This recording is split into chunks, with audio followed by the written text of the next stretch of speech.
Hey, just a warning. While Fuller House is a family show, the Fullest House podcast is not.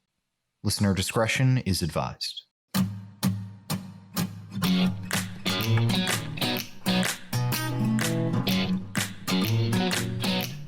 Hello and welcome to the Fullest House podcast, where our beds are going to be very wet, but not for the reasons you think. I'm Mark Greene. I'm Harrison Bloom. And I'm Zach Horowitz. Oh, God. Guys, it's this episode. So 6 minutes into this episode, we flipped the fuck out. Yeah, because we realized what was going to happen. Yeah. This was one of those things where it was like a scene that we all remembered, but didn't quite remember where it was in the series. The other one that I can think of off the top of my head where we had a similar reaction was the first utterance of J Money. J Money. Yeah. J Money. And by the way, we're talking about this at the top of this episode because it's at the forefront of our brains. The thing that broke us this episode is the C plot. Yes. It's a thing that comes up twice in the entire episode. And it's taking up all of the real estate of our brains. You just have to know this. But well, I mean, hold on, Mark. Can you blame us? That scene was absolutely fucking insane. It's bananas. Even for Fuller House standards. This is crazy. Should we start from the beginning? Are we I was gonna say, guys, today you should get excited because we're bringing back everyone's favorite Fuller House segment. Say it with me now. Is that racist? Play the Jewish Wolf theme song, Tyler. I thought you were setting up. We're bringing back everybody's favorite podcast, the Jewish Wolf podcast. Yeah, I mean, it transitions well. They work together. Welcome back to the Jewish Wolves podcast, the podcast that we do at the same time as the Fullest House podcast. I'm Zach Horowitz. I'm Mark Greene. I'm Harrison Bloom. Cool. All right, now that we've done our intro for both podcasts at the same time, let's hop right into the plot. Guys, I know we're talking about this one thing, but there's a lot of great stuff in this episode. Oh yeah. Fantastic. Yeah. First off, this episode starts out strong with one Mr. J Money. Yes. Who maybe is finally dressing to live up to the name. Yes. Guys, watching through this episode, I realized something. J Money, he's a bit of a bad boy. He's a bit of a bad boy in this episode. He's a bit of a bad boy. He's a bit of a bad boy. He's dressed all cool. He's got a leather jacket. He's got ripped jeans. He dyed his hair blue. Yeah, which we don't find out immediately, but he takes off his hat and hoo boy. Yep. Oh boy. He's got some blue streaks. It's I want to describe it as sad punk aesthetic. Yeah. Like if you had to give if you both had to give me one phrase to describe the way he looks, what would it be? Well, you said sad punk, but isn't that just emo? Yeah. It feels like punk to me in the way that, like, very modern reference. I don't know if y'all have heard about this band called the Tramp Stamps that everyone is like, it's an industry plant. Yeah, I've heard of them. Yeah, it's very much Tramp Stamps. Yeah. It's like if they somehow decided to add a white guy. Yeah. But he's our beautiful boy and I love him. Oh, it's so beautiful. I love his sad punk aesthetic. By the way, great. I know sad punk maybe does mean emo, but when I am saying that, I mean sad in the way that we usually use it. It feels like sad and also manufactured in a way. Because it really is. Yep. It is, yeah. So DJ is just confused. They all roast J Money for a bit. Yeah, everyone roasts J Money. All the adults in his life just start all the adults him. And also the child in the room because Max is also there. Everyone takes turns roasting J Money, to which I was like, wow, is today like roast J Money day or something? To which I immediately responded with, Tyler, every day is roast J Money day. It's just today it's his mom and his aunts as opposed to life itself. Yes. As opposed to God. But my point here is like I think there's something to the fact that he walked downstairs and every adult in his life who's supposed to care about him and take care of him are like, wow, look at you fucking loser. in fairness, that is roughly equivalent to the kind of treatment I got when I grew my beard out. That's like literally That what is everyone true. would say to me. That is true. I do vaguely remember there was one summer where I was hanging out with Harrison and he told me, you know what? I think I'm going to grow out a beard. And I thought he was joking. I'm going to be honest. And then we didn't see each other we didn't see each other for like a couple weeks. Then the next time I saw him, he had a beard. And I was like, what the fuck? Yeah, because I grow my beard fast. So I can theoretically be clean shaven the first time I see someone and then bearded the next time. Exactly. And I remember we went to school the next week. School started back up. And I had multiple people come up to me and be like, yo, you're friends with Harrison, right? Did you know he grew out a beard? And I'm like, yes. I was aware. The talk of the town. I didn't realize they asked you that. I was aware. Well, it was mostly just... I don't want to say who it was on air, but... Oh, yeah. It was maybe one person, and I feel like if I say it, you'll be like, oh, yeah. The talk of the town, Harrison, making waves and setting trends. Yeah, I had someone be like, yeah, you know Harrison, you know he grew out a beard, and I'm like, yes, I'm aware. I'm trying to move on. Okay, yeah. Let's move on. Let's move on to my beard story. Because, I'm sorry I brought that up. No, it's fine. So Steph says something about J Money's look being fake or something about fake. And DJ says to her, I don't think you want to start a conversation about what's real and what's fake. Yeah, DJ's going for the fucking jugular on her family today. Everybody woke up on the roast side of the bed today. Oof. They went in hot. Literally, DJ didn't have to go that hard. Completely unprompted. Exactly. That's the funniest part about it to me. Hey Steph, your breasts are fake. It's just it's just DJ took it from 0 to 100 real quick.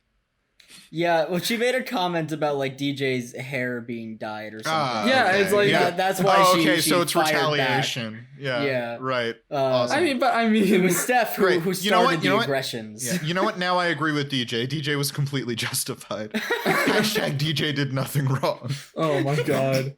Okay. But they sit down at the table. J Money goes out because J Money goes out of the room. DJ sits down at the table and she's like, he's completely changed himself. He's being so rebellious. I wonder what caused this. And I think I said out loud, in walks Rocky. Yeah, the best thing to happen to this show since Ramona. Rocky is the best. Yep. We love Rocky. This is a Rocky appreciation podcast. This is a Rocky appreciation podcast. This is also a Fernando Stan podcast. This is also a Jimmy Gibbler Stan podcast. I feel like we stand... And a J Money Stan podcast. I think we stand most of the characters on the show except for the main three. That's true. That's so true. We're very mean to the main three characters. We kind of love everybody except for DJ, Steph, and Kimmy. I never thought of it that way. I kind of love Steph. I kind of like Steph. Oh, okay, Steph is great. Yeah, Steph is a mess. We love Steph. DJ and Kimmy, we roast them a lot. I will say, though, Mark also roasts the baby a lot. That's true. Yeah. That's true. We also roast the, OG Full House cast. Yes, I was also going to say, I feel like we also have a very complicated relationship with Max. Oh, yes. Yeah. A bit of a love-hate. Yeah, there we go. Yeah. A real will they, won't they? Rocky says that she's trying to free J Money from this psychotic cult-like family. Which is admirable. It's admirable. Yes. Guys, hashtag Rocky did nothing wrong. Hashtag Rocky did nothing wrong. Complete agreement.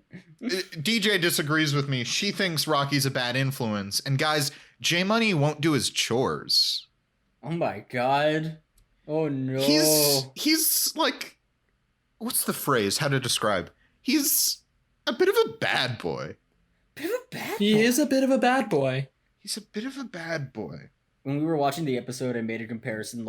It's like an episode of an anime where the villain, who was previously a villain and now is a hero, pretends that he's evil again and nobody believes him. Just say Vegeta. Just say Vegeta. Okay, just say it was Vegeta from Dragon Ball. Just say Vegeta. I'm not even saying say Vegeta because you're too scared. I think people should take any chance they get to say Vegeta. Yeah. By the way, this episode establishes that J Money is in fact the Vegeta of Fuller House. His power level is so large. It's over 9,000. Yeah, but it's like, what does the scale go to? I don't His know. power level is over 9,000, but for J Money, that is still very small comparatively. That's what I'm saying. The highest level is like 10 million or something. Yes. Everybody is at 9,000. On a scale of 9,000. 1 to 10 million, he's over 9,000. Although, to be fair, it does say over 9,000. So that could be like anywhere from like 9,001 to like 10 million. That is true. Right, that is true. Hey, tweet at Fullest House Pod What do you think J Money's power level is. Anywhere between 9,000 and 10 million. Let us know on our socials at Fullest House Pod. Please do this for Oh real. my god. I'd love it. You'd make Oh me my so God. happy. Oh, that's so good. So, Money and Rocky are being bad boys. J Money and Rocky are being Girls. bad boys. Meanwhile, guys, Jimmy walks in dressed, I want to say to the nines, but it's more specifically, Jimmy walks in, he's dressed like he's auditioning for the Book of Mormon. Yeah, I was gonna say, it's very Book Yes. of Mormon. Yep. Yes. Hello. We talked. My name about- is My name Elder is- Gibbler. Musical bits. Musical bits. Our favorite. Our favorite oh. segment. Our I mean, favorite let's be segment. real. Jimmy and J Money are probably the most likely members of the family to become members of the Mormon Church. I feel like I thought you were gonna say to be I feel like theater no. kids. Here's wait, hold on. Can I propose a spinoff? J Money. Okay, so you're gonna have to follow the logic here, okay? In that pretty much most religions are just very organized cults, and also Yes. the Fuller House is also a cult. Basically, Where is it that you're going I'm with this? saying J Money joins the Mormon Church and like joins the Book of Mormon, but like does not realize until very far in that this is like an organized religion. This has gone in so many directions that I did not expect. I thought it was going to be like J Money and Jimmy set off on their own to make it on Broadway. Oh my god. Oh. Well, I mean, that's ground already covered. That's just one of the lost episodes waiting to happen. Yeah, I was just Oh, thinking I would like love it's that just J Money. episode. It's just the Book of Mormon, except it's J Money and Jimmy, but they're both Elder Cunningham. Okay. That tracks. Like Yes. neither of them is the smart one in that situation. They're both the Josh Gad. But anyway, guys, it's the day they're interviewing potential surrogate candidates. Jimmy has prepared a lot of tough questions, including, do you believe in Sasquatch? Or maybe just, do you believe in Sasquatch? No, I think it's just Sasquatch, real or fake. I have it written down, do you believe in Sasquatch? Oh, okay, never mind. But Zach, yes, you've made it more concise. You've made it catchier. exactly. And I commend you for your work. Oh well, thank you. I appreciate your support. So they bring in people to be the surrogate. Yeah, that's what they're doing. But before that, Oh wait, is there something before that? well, yeah, we have the return of our favorite boy. Our Guys, favorite Fernando's boy. back. Fernando He's is back. back. Yes, Fernando is back. You should be very excited. Get hyped. Our good sweet boy Fernando is back from his race in Monte Carlo, Yep. as you do when you are a famous race car driver. He tells Kimmy that the Hamburglar stole his race car, and she says, "You're Okay. kidding," and he goes, "Yes." I thought about this, and I have one of my good friends from college actually watches Formula One, and I've seen there's a good documentary on Netflix. Actually, we're not sponsored by Netflix, although we're doing a Netflix show. But if you're watching this and you have Netflix, Hey, Netflix, there's if you a want to sponsor documentary us. series Please do. on Netflix about Formula One, and I've seen the first couple seasons of it, and they do a race in Monte Carlo, and I'm pretty sure they drive like through the city in Monte Carlo. Yeah, So yeah, I think that's Fernando's how it works. Yeah. suspicion that he stopped at McDonald's, and the hamburglar stole his car and continued the race is not completely unreasonable. Hey, It's Zach, it's a Zach, theoretical Zach, possibility. Yes. you heard his story about how he stopped at McDonald's during his race, Yes. was taking a photo with Mayor McCheese, and then the Hamburglar stole his Yes. car. And you Yes. said the biggest logical hole in this story is how could he stop at a McDonald's during a race? Not the Hamburglar is real. Listen, Mark. We've already Yes. established in the Full House universe that Santa is real. Now, I'm not saying that he's not. For any children that are watching, I'm not saying Santa isn't real, but this sets a precedent that Mayor McCheese and the Hamburglar could theoretically exist in the Full House universe. In the pantheon of famous magical characters, you got Santa Claus. Santa right you got the below, Hamburglar. right below Santa, the my God. Hamburglar. Yep. Right after Pioneer Man and Pioneer Film. Exactly. See, Harrison gets it. So Yeah, Fernando is back. God fucking damn it. Listen, you can't. Listen, there are no flaws in this logic. You can try and tell me that I'm wrong. Get in the comments on youtube.com/Fullest. I don't remember what the YouTube link is. Fullest House. We have a YouTube. We post our podcast on YouTube as well. Get in the comments or reply to us, tweet us at Twitter at Fullest House Pod. Let Zach me know. feels You very cannot- strongly about this. I feel very strongly about this. Just try and tweet us. Just try. Try and find the flaws in my logic. dare you? There are Anyways, none. It's this scene that we get the bombshell reveal, Yes. which is Ramona walks in. Yes, surprisingly not the Mayor McCheese thing. There's something that tops the Mayor McCheese thing. Yes, which I mean, he immediately says, "No, that was a fake story I was telling to get a rise out of you, Kimmy." But Ramona walks in. So what you're saying is the entire thing I just did, the entire like very passionate speech I did was all for nothing. Yes, Damn it. of course. Fuck. But Ramona walks in.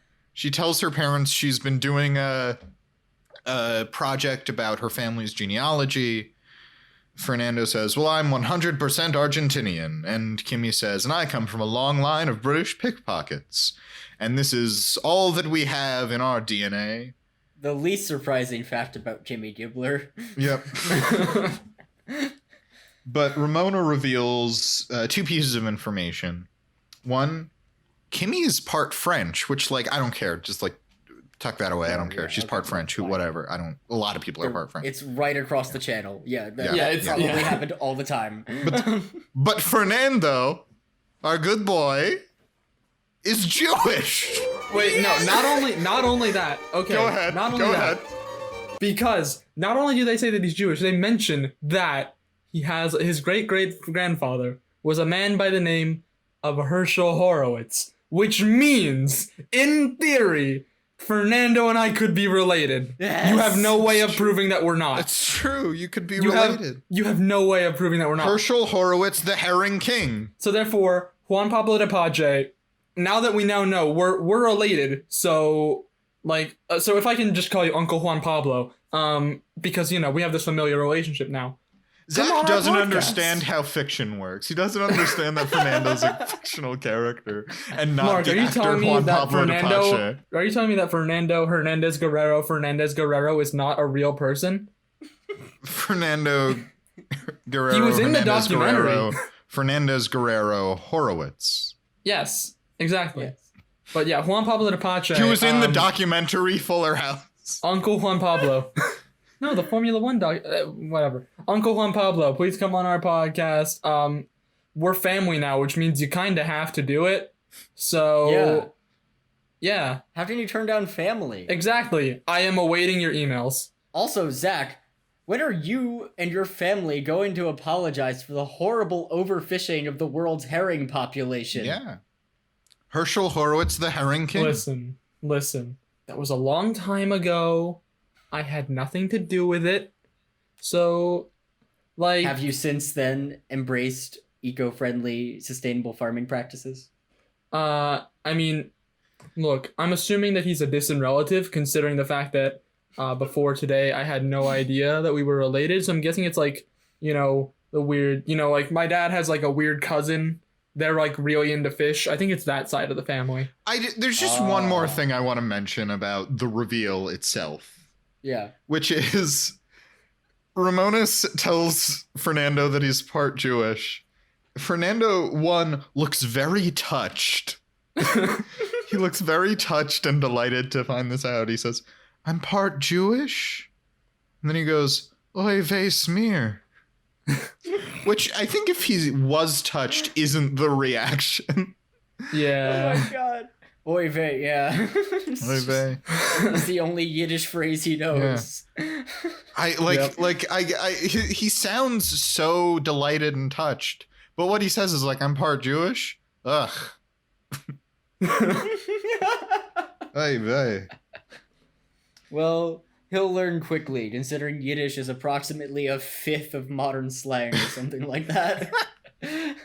There's a lot of Yiddish is great. There's a lot. Yiddish is fantastic. Yeah. And Fernando will throw out a lot of Yiddish in this episode. Yeah. Oh wait. So actually, yeah. So like moving on to that, there's actually a good bit of IMDb trivia about this scene actually. Oh, yeah. So IMDb states that in this episode of Fuller House, the sunrise sunset scene was not lit by electric light, but actually hundreds of candles. So that's pretty interesting, you know, Zach, for like this whole revelation. Yes. Zach, that's not right.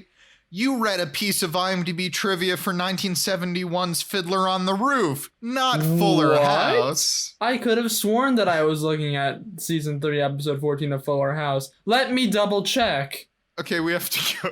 We have to move on. Oh my god, it is. I was looking at the IMDb page of 1971's Fiddler on the Roof, rated G, at a runtime of 3 hours and 1 minute.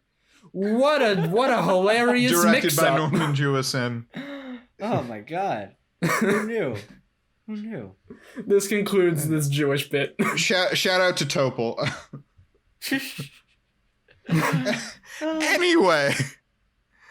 Anyway, in the next scene, they are interviewing surrogate candidates. Mark, we need to take a breath. I need to center myself for a moment. If we needed to, I think we all need to take a deep breath after the fucking insanity that just happened. Well, I think honestly, you're building up that one scene too much, because the insanity comes a little later. That's fair. Yeah, that's entirely true. fair. Yeah. They're interviewing candidates to be their surrogate. Yeah. And I made a list. They interview 3 people. The first one is already pregnant. Yeah. Which, you know, is a bit of a problem. Yes, they say, like, how does that work? And she says, like, well, you know, they might not come through with the money, and if not, this baby is yours. So she's gonna sell them a baby. She's gonna sell them someone else's baby. The black market baby trade is very vicious. Especially in San Francisco. Yeah. The second candidate is a full criminal. Like, it just cuts to a lady saying, like, and that's how you trick your parole board into thinking you're sane. God. That's true. But none of that really matters, because Jimmy wants to know the real facts, which is, do you believe in Sasquatch? There is a right answer. Take your time. And he gives them multiple chances. Well, that's what's so great. She says, no, Sasquatch isn't real. And he goes, take your time. This is very important to me. Jimmy Gibbler's so good. He's wonderful. Our good sweet boy, Jimmy Gibbler. He's part of an offshoot group, Mormon group, which believes in Sasquatches. That's why he believes so fervently. In this rare offshoot of Mormonism, Joseph Smith was actually a Sasquatch. I do have a very important question for you guys. What? Yeah. Do you believe in Sasquatch? Well, I mean, there's only one right answer to that. Yeah. Exactly. It's silly to say otherwise. Do you believe in Sasquatch? Yeah. Yeah, of course. I want to yes or no. Good. Yes, of course. Yeah. It's very real. Duh. I have a Sasquatch sitting next to me right now. Follow-up question. What's the Sasquatch's name? His name is Billy. Hi, Billy I'm the Sasquatch? Billy Oh my god, is Sasquatch. that Billy the Sasquatch? Yes, it's me. That's it's Billy the Sasquatch. Sasquatch. Yeah, he's such a nice guy. Yeah, I love hanging out with my good friend Harrison. Thanks, Billy, for coming on this episode of the podcast. Yeah, no problem. He's letting me crash on his couch for a while. I have some stuff going on. It's not important. Yeah, no. Yeah, you go do your thing, Billy. Yeah. No. I'm happy to be on the podcast. If you need me to come by. What is there a problem? No problem. Zach, I assume we've never met before. Yes, we've never met. No problems at all. You know, That's good. I just wanted to check. You seem like a really cool guy, and I just wanted to check on you seem great. I'm Billy the Sasquatch. This is just all happening really fast for me. I wasn't expecting Harrison to have a Sasquatch, let alone one that could talk. I mean, we all know they're real. I just didn't expect... I just didn't know you could speak English. Yeah, it's a very common misconception. Well, I think we've all learned something here today. A valuable lesson about Sasquatch. Well, looks like my work here is done. Okay. Right, thanks, Billy. Bye, everyone. Bye, Billy. Wow. What a valuable lesson Billy the Sasquatch just taught us about making assumptions. Oh my god. Mark. It's going to be very Mark later. Yes, we just... I fucking hate you. Why? What did I do? Yeah, what? We welcomed Billy the Sasquatch onto the podcast, and you're just shitting on Mark for some reason? Anyway, the third candidate for surrogate is a chain smoker. Oh my god. Oh my god. You can quit anytime. Yep.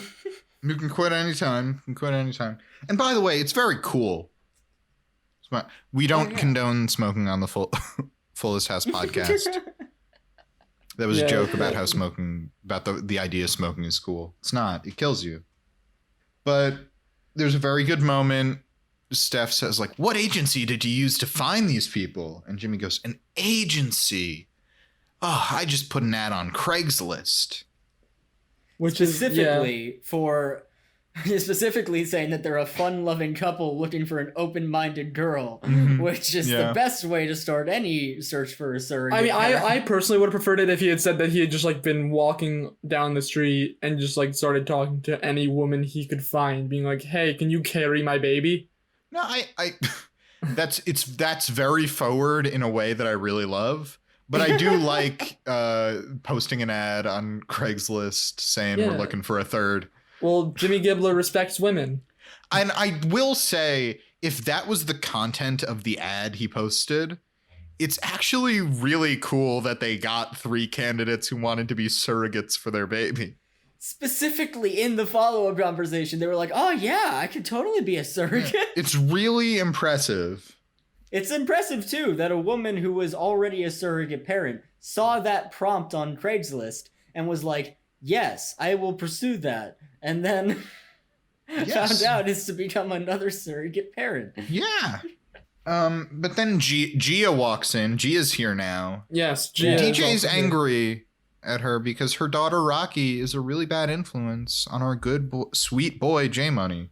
And she does, I think, in this scene almost call him a good sweet boy. Yeah, she calls him like her sweet angelic son or something like that. Yeah. I'm just like, oh, my good sweet so son. Close. If a character actually says our good sweet boy, do we just have to like flip the fuck out on this podcast? That's the turning point. Our good sweet boy, our good favorite son. And Gia's all like, well, he's a bad influence on Rocky. You know, she's brushing her teeth and doing her homework. I love the idea that, you know, in the spin-off that we haven't seen, Rocky is going through the exact opposite character development and is changing for the better for J Money. It's I want to see Rosencrantz and Guildenstern Are Dead for Fuller House starring Rocky. Yes. Oh my god. What's going on with the side characters during all the action we see? People are just roasting Rocky at home for brushing her teeth and like doing chores. Yes. But guys, Gia offers to be the surrogate. How nice of her. She has redeemed herself. And then there's a little twist, which is she finds out, she immediately asks, so who's footing the bill? And the pay is not to her liking. So she immediately backs out. Also, she finds out, she finds out she can't drink. And that's the real deal breaker. Which makes me very concerned for Rocky's health. Yeah, yes. I was gonna say, she's like asking questions about like, can you drink during pregnancy? And I'm just like, Gia, you have a daughter. You have a child. You have a child already. Well, yeah. Is Is it possible that the reason why Rocky is so cool is because Gia drank copiously during her pregnancy? Oh no! Let it be known that the Fullest House podcast does not endorse drinking while being pregnant. She was 1 bottle away from fetal alcohol syndrome. I think there's also like a line where she says, like, on her way out, she's like, all right, fine, I don't need this. I can get pregnant walking through a Chili's. And I did. Which really begs the question, was that how we got Rocky? Yeah, that's a good question. It might have been like a Chili's. It might have been like something else. I forget what the place was. I want to say Chili's because that's just funny to me. I like the choice of Chili's. I like Chili's. I like Chili's as a choice. But guys, Max comes home from school and his room is fucking trashed. J Money and Rocky are just hanging on J Money's bed, and there's trash literally everywhere in a way that I cannot imagine what they've been doing to cause that much refuse and mess. Trash ball. That's the best moment. Max is like, what's going on? And J Money goes, trash ball, and throws a ball of trash at Max's bed. Yep. So do you think they were just playing trash ball for like 5 hours? Yes. Yes, definitely. Yeah. Or they were following Rocky's 10-step plan to bettering your life, which is, in contrast to Jordan Peterson's plan, ruining your room. Mm-hmm. Like, actually refusing to clean it and making it worse on purpose. Mm-hmm. Yeah, so maybe that's the right way to go. I trust Rocky much more than I trust Jordan Peterson. Yeah, definitely. But DJ comes in, sees that the room is trashed. Rocky immediately leaves because she's just that cool. She's just like, I don't care that this room of your house is trashed. Bye. And she says it. And she says it exactly like that. Exactly like how Mark just did it. Yeah. And then we get to a line that I thought was very significant. And that I think we all thought was very significant, which DJ's like, what's happening to you? And J Money says, I've finally found the real me. And I'm bad to the bone. Oh, because boy. This shows us that J Money, he's kind of a bit of a bad boy. He's a bit of a bad boy. He's a bit of a bad boy. He is a bit of a bad boy. Though also, I think the use of the phrase bad to the bone maintains his overarching character of being also a bit of a sad boy. Yes, he's both at the same time. He has transcended. Exactly. He's sad to the bone. Sad to the bone. Musical bits. That sounds like a Weird Al song. I'm sad to the bone. Oh, yeah. Yep. Oh my god, yeah. Oh, we need to make sad to the bone. Oh, yeah. Or call up Weird Al and get him to make sad to the bone. Well, Yeah. I mean, we're already one Collab step with away. him. I mean, we know, Mark, are you still in contact with regular Al? Yeah, we have brunch on Thursdays. Okay. Well, I mean, this Thursday's coming up. Yeah. There's always a Thursday coming up. So, like, next time you have brunch with regular Al, let him know that we're looking for Weird Al and if he could get in contact for us. Yes, because they are opposites. So I think he does have Weird Al's phone number, but they cannot be in the same room at the same time. Right. Yeah. Lest the world will be torn asunder. Yes, exactly. Right. But, like, I'm sure they communicate every once in a while. Just to be like, Yes. hey, you know, how's it going? How's the music thing? Still being weird? Still being regular? Cool. Okay, bye. That's how I imagine their conversations go. Of course. But very regular conversations for regular Al. Yes. But Max thinks the solution to all of this rebellion is to send J Money to military school. He has a pamphlets. pamphlet. Yeah, he has pamphlets ready. And in fairness to Max, he's not entirely wrong. J Money's a teenager. He's going through a rebellious phase. It's true. It's what happens, man. DJ tells him to stop doing this, to take out the trash, that as long as he lives under her roof, he's going to follow her rules. The moment she leaves, he's like, I'm not going to listen to you. And she says, you say anything? And he goes, no. No, ma'am. Because he is both a bad boy and a sad boy. But we get to the end of that scene and the beginning to a new scene. The scene. Yes. Oh God, here we go. Yep. The scene. Well, first to off, end all other scenes. Kimmy enters and she is doing all of the French. Yes. She has a beret, she has a strapped shirt, she is doing the accent, she's saying the words. She's playing an accordion. She's miming, she has all these cheeses. Just all over the place. But also the entire time Ramona's watching all this and is like, what the hell is going on? And then the door opens again, revealing one good sweet boy by the name of Fernando Hernandez Guerrero Horowitz. Yep. Mm-hmm. He's my long lost uncle. He has embraced. I'm trying to describe it because while he's not wearing like a tallis or anything, he's not wearing a kippah. He's dressed so Jewish. He's got like a trench coat. Like an old Jewish man. Yeah. Yeah. He's dressed like my grandfather. He's dressed the way all of us are on the inside, you know, being Jewish. Yeah. On the inside, we're all crotchety old Jewish men. Yes. Yeah, I 100% I have said that before. I'm just saying I love this realization for us. Yeah. Yes. I mean, I distinctly remember one time Mark and I were driving somewhere and he was like, oh, they replaced like... Oh, I started doing a bit. Yeah, I started doing a bit where I I was hardware store with a Home Depot, and I'm like, wow. I remember we were driving and I started doing an old Jewish man bit. Yeah, and like we were just like, yes, this is just the way we are. It was just reading signs. And in the meantime, me, who was not there for whatever reason, just kind of sensed a disturbance in the force. I just kind of knew. We have old Jewish men on the inside have a way of connecting with As if one 1,000 another. voices suddenly cried out, saying, "Ugh, can you believe this?" Exactly. Were What Mark suddenly just silenced. said. What Yeah. Mark just said.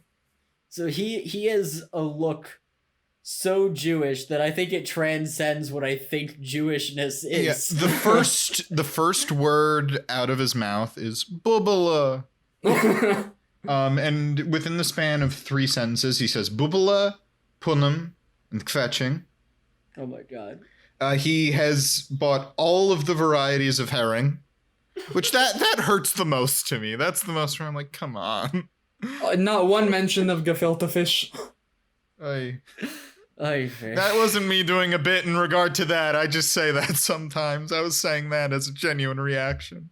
He doesn't even have lox. There's not even cream cheese with his bagels. He just bought a bunch of herring where I'm like, is that... I get smoked fish, but like get some bagels and lox, which are fantastic. Yeah. I've been in a place where I can't get good bagels and lox, and it's not fun. God. Yeah, this is... Yeah, like this scene, this entire moment was what this was all building up to. And on our first watch through, we went fucking crazy because of this entire revelation that Fernando is Jewish, and then he proceeds to act the part. He starts singing Hava Nagila Hava. Yes. To which I was really saying, I just wanted him to start singing Fiddler on the Roof. Yeah, well, I remember the first time we were watching it. I think Hava Nagila Hava is so much worse. Oh my god. But, yeah. But the first time we were watching it, I remember at the beginning, it's like, hell yeah, Fernando's Jewish, we're Jewish, this is great. And as it went on, I went, oh, this is offensive. No. Say it with me, guys. Is that racist? Tyler, I don't know if you've done this in the past, but every time we do this bit now, can you just add in like applause every time we yell, is that racist? Just very uncomfortable, the whole thing. Everyone's favorite game show where the answer is always yes. But I also really do love the resolution to this scene and this entire subplot, which is Ramona just says like, what are you doing? I didn't ask for this. And Kimmy's just like, wait, you didn't want this?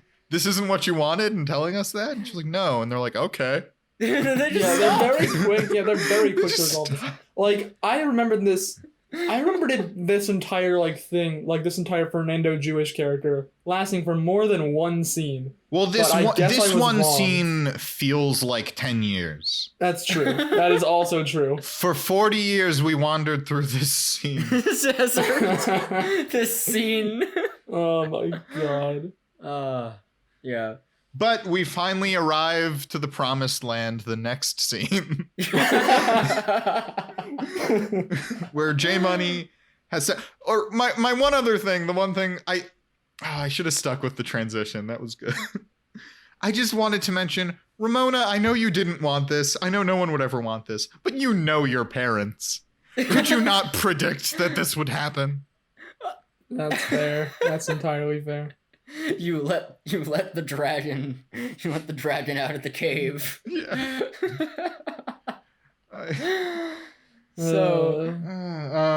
J Money has set up his bed in the yard. Yes. Because he is technically not under DJ's roof, so he does not have to follow her rules. He has sweet freedom. Also, he somehow got his bed into the yard. Yes. Don't question it. He either has teleportation abilities or is freakishly strong. I think J Money might be freakishly strong. And magically able to fit that bed down the stairs through the door frames and everything. Well, maybe he's very strong and very fast, and he somehow threw it out the window, ran down, caught it. Yeah. J Money has superpowers. He's gonna fight crime. That's our spinoff. Okay, we're doing that. That's okay, our spinoff. Yeah, we got it. That makes sense. Anyway. He's freakishly strong. Or maybe he was in an accident with gamma radiation, and we get a very sad, solemn series about J Money wandering from town to town, and sometimes turning into Lou Ferrigno. You're making me sad. You wouldn't like me when I'm sad. That's my secret. I'm always sad. Yeah. So, anyway, he's perfect plan. He's gonna live outside now. Anyway, then it starts raining. He has a very good line that I liked a lot, where he says now, not when I'm trying to make a point. DJ and Max try to lure him back in with Rice Krispie treats, but it's not working because he has the sweet taste of freedom. He has the willpower of a champion. Yeah. He's not given in to those demands. Then it starts raining. Yep. It's raining. Or I think it was already raining, but he's it's the sweet taste of freedom. Suddenly, wouldn't you know it, thunder. So DJ comes out because he is clearly in denial. Yep. Speaking of his denial, she says you don't have to put on an act, and he goes, "This isn't an act. I'm a rebel. And if you have to say I'm a rebel." Let this be a PSA to everyone watching. If you have to say I'm a rebel, you're not a rebel. I hate to break it to you. Yeah. It's great. It's a nice scene where the two of them talk to each other like people in a way that doesn't always happen on this show. That's true. But there is a thing that I find very funny in that DJ's why are you even doing all of this for Rocky? I mean, and then she takes one and she goes, wait a minute. Do you like her? And it's DJ, come on. Oh my god. What did you think, DJ? Sherlock DJ over here. Aurora Tea Garden from the Aurora Tea Garden Mystery. Nothing gets past her. But J Money says no, I'm not into her. She punches me really hard and makes fun of me. But she also smells really good, and she's a great kisser. And I know he puts in a but there of she does this, but she also does this. I think he's into the first part as well. I think he's into her punching him and belittling him. I think that's his kink. Yes. It's completely in keeping with character. That is exactly what he wants. He's definitely the sub. Yeah. Yeah, he talks about Rocky, and he's like, yeah, I mean, I don't know. She makes fun of me and she hits me, and I want her to step on me so bad. I mean, guys, like, really, I know that they're kind of mismatched, but it does make perfect sense. I mean, he was a boy, she was a girl. Can I make it any more obvious? Exactly. He was a skater boy. She said, see you later, boy. Well, she was a punk. He did ballet. I'm sure J Money did ballet. Yeah, I believe it. What more can I say? He would definitely be the I one think Rocky's start doing ballet. status on this show. If you want me to, I will read the entirety of the lyrics to Skater Boy right I mean, now. okay, I think personally, like, Rocky's entire purpose on this show is to be like the voice of reason that says what the audience is thinking.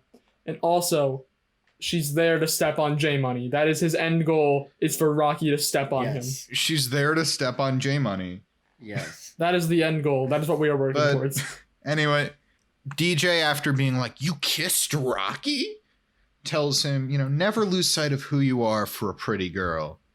And guys, the next day, on picture day... Wait, hold on. Can I mention one last thing? Yeah. Is that DJ tells J Money, don't get distracted by a pretty girl. Don't change who you are for a pretty girl. And J Money's immediately like, you think she's pretty? It's great. I love it. It's wonderful. I love it. He was a skater boy. She said, see you later, boy. He wasn't good enough for her. What a song. Oh my God. But it's picture day. Max runs downstairs. He's got a blazer, a tie. DJ tells him he looks like a morning host for Fox and Friends. To which Max says, like, perfect. Like, that's what he was going for, which is very troubling to me. Yeah. And then, but J Money comes downstairs. His hair's not dyed. He's not wearing all his leather accoutrement. He's back to normal J Money. Yep. Normal, boring J Money. Yeah, DJ uses the word boring. Yeah, DJ uses the word boring to describe his hair. Yep. Oh my God. But Rocky comes in and is like, I see you're back to normal. And she says it like that. She sounds like that. Exactly. Yeah. He sort of gloats about his chores, but he's like, that's right. I'm a mama's boy. I do chores. And he finally stands up to her. He says, I'm not changing who I am for you. And she says to him, look who finally grew some McNuggets. She respects him now. Yeah. And then she punches him. Then she punches him. Yeah. To which, honestly, every time Rocky punches J Money, I just expect him to go, don't cry, don't cry, don't cry. It should have been a running thing. If they're going to make the punch a thing. It should have been. It should have been a running thing. You should have made the don't cry a But thing. here's the thing. What he says this time is, I knew it was coming and I just stood there. And I'm like, because you like it. Yeah. Obvious. Because you like it, J Money. Embrace it. Embrace yourself. J Money just wants to be stepped on by Rocky. Yep. J Money wants to be stepped on by Rocky, but he doesn't know it yet. Exactly. It's really sweet when you think about it. It really is just like the stereotypical relationship between the goth girl and the golden retriever boy. Yeah. Mm-hmm. J Money is our good sweet golden retriever boy. He's also very sad. He's very sad, but very sad. He now has Rocky's respect. Yeah, that is a win for J Money. It's a win for J Money. And then we resolve the most boring subplot, which is one last scene, which I loved, of course, as this confirmed my greatest prediction ever. Yeah. Yes. Surrogate thing, but DJ says, "Hey, Steph." Well, Steph tells DJ that she couldn't find a surrogate, and DJ's like, "Well, I went to the doctor and they told me it was too much risk, so I can't do it either. But I found someone who could." And then makes Stephanie drink a bunch of wine. Yep. Steph's got to be real buzzed to take this news. To say the words, "I love you, Kimmy Gibbler." Yeah, I was going to say, and then in walks Kimmy Gibbler. With the line, "Somebody order womb service," which made me want to die. I hate that pun so much. So bad. I love bad puns. Not this one. And I like that Steph is kind of just like they play it off as very sweet. She's like, "I love you, Kimmy Gibbler. Thank you for this." But I like that Steph's just kind of like, okay. like DJ's like, "I found you the perfect surrogate. It's all worked out. It's Kimmy Gibbler." And Steph isn't like, no, I think I'm going to go in a different direction. Like, she can fully say no, but she's just like, fine. Like there are no other suitable candidates in the metropolitan city, San In the San Not at all. Francisco Francisco. Bay Area. Yep. It's really sad. Speaking of sadness, do you want to do a transition, Zach? Oh yeah, sure. Speaking of sadness, let's go into everybody's favorite segment, Sad Boy of the Week. Yeah. Who are our nominees? I have at least one strong candidate in mind. Is it J Money? J Money was kind of my second nominee. It would have been. I would have loved it if you had said in response to that, I have two strong candidates. Yeah. But, all right, who's your other strong candidate? Fernando. Oh yeah, that's fair. Yes. Fernando. Fernando. Yeah, definitely Fernando. Do we have any other nominees? I mean J Money. Yeah, J Money. Okay, there's J Money. There's Fernando. Stephanie. No. I think it's probably one of them. It's probably one of them. Do we want to say? I don't think I want to say Jimmy.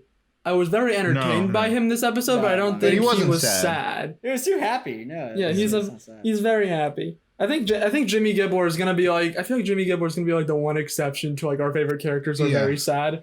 The only exception to that being Jimmy Gibbler. Yeah. I'm trying to think. Is there anybody else? I think I don't mean to cut it off, but I think it might be them. I think it's just them. Yeah. Yeah. Which I'll go through J Money first. Yeah. Go for J it. Money has completely changed his wardrobe. And to be clear, he looks really cool. Yes. Oh, He so looks cool. really cool. He's got the whole sad punk vibe, Yeah. The whole manufactured sad punk vibe. and it's super rad.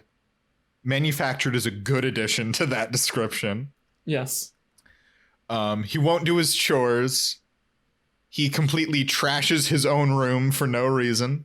It's like, you gotta live there, J Money. You can't just have takeout containers on the ground. Is immediately called out by his mom, who puts her foot down. He can think of no other way to rebel but then to somehow get his bed into the yard. Along with all of his belongings. Along with all of his belongings, he moves into the yard to make a statement. And immediately it starts raining. Yeah. That's. Not only raining, immediately it starts to thunder. Yeah. And he's like, I'm staying put. I might die, but I'm staying put. Just getting all rained on. DJ comes out with an umbrella, says, do you want to share my umbrella? And J Money says, like, well, if you insist. He's like, well, I don't need it, but if you insist, Yes. sure. And then just like runs over to the umbrella. Best boy, our good sweet boy. Oh, best boy. Yep. Yes. And then gossips with his mom about his crush. Ooh. Which is always the most awkward conversation ever. It has a real gossipy yeah. vibe of DJ being like, I heard that you like someone. Ooh. Ooh. And J Money begrudgingly admits that, like, yeah, he's kind of into Rocky, and that's why he changed his whole person. He changed himself completely. His for a entire girl. person. Yep. Oh my god. He changed himself completely. He, and then, you know what? He changes back, and he stands up to her in the most pathetic way possible of going, I'm a mama's boy. I do chores and brush my teeth. How about that? Smash that toxic masculinity. Yeah. Smash it. Yeah. And then she says, like, you stood up to me. That's pretty cool. And he says, that's the nicest thing you ever said to me.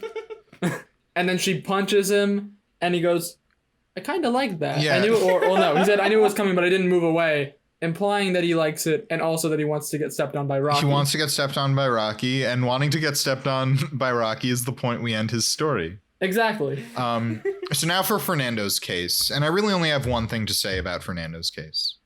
If I